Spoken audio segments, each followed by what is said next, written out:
శ్రీ భీమలింగేశ్వర స్వామి దేవస్థానం పెద్ద పిట్టగెడ గ్రామం మాడుగుల మండలం అనకాపల్లి జిల్లా పెద్ద పిట్టగెడ గ్రామంలో వెలసిన శ్రీ భీమలింగేశ్వర స్వామి ఆలయం మహిమగల ప్రాచీన క్షేత్రంగా ప్రసిద్ధి పొందింది. ఈ ఆలయం ఈనాటి నిర్మాణం కాదు, చోళుల కాలం నాటి చారిత్రక దేవాలయంగా స్థానికులు భావిస్తారు. శతాబ్దాల చరిత్రను మోస్తూ ఈ క్షేత్రం భక్తులకు ఆధ్యాత్మిక ఆనందాన్ని ప్రసాదిస్తోంది. ఈ ఆలయంలో స్వయంభూ శివలింగ రూపంలో పరమేశ్వరుడు కొలువై ఉన్నారు. విశేషంగా ఇక్కడ శివలింగం మరియు నంది విగ్రహం కాలక్రమేణా పెరుగుతున్నాయి. గ్రామం మాడుగుల మండలం అనకాపల్లి జిల్లాలో భీమలింగేశ్వర స్వామి వారు కొలువై ఉన్నారు.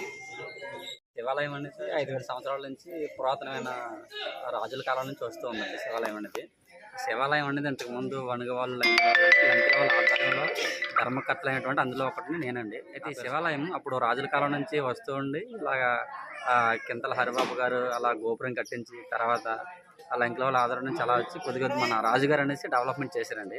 ఈ గుడి గురించి పాత శాసనాలు గట్రా అన్నీ ఉన్నాయండి, కానీ డీకోడింగ్ చేసే వాళ్ళు ఎవరు లేక చాలా మందికి తెలియక ఇబ్బంది పడుతూ అలా అవుతుందండి. ఈ శివాలయానికి ప్రసాద్ గారి కమిటీ మెంబర్లు ఇక్కడ బాధ్యతగా వ్యవహరిస్తున్నారు. ఈ ఇంచుమించి ఈ గుడికి దగ్గర ₹1,00,00,000 వరకు కూడా ఖర్చు చేయడం జరిగింది. ఆయన పర్యవేక్షణలోనే ఈ కార్యక్రమాలు జరుగుతున్నాయి. ప్రతి శివరాత్రికి అన్న సంతర్పణ ఒక 5,000 6,000 మంది పైన చేసుకుంటారు. ప్రతి వీక్లీ ప్రసాదం తయారు చేస్తారు. 2-3 ప్రసాదాలు తయారవుతాయి. ఆయన దగ్గరుండి స్వయంగా చూసుకుంటారు. గుడి నిర్మాణంలో కూడా ₹1,00,00,000 వరకు డొనేషన్ చేసి ఆయన ఆధ్వర్యంలో చేయడం జరిగింది. కాబట్టి శివాలయం చాలా పురాతనమైంది.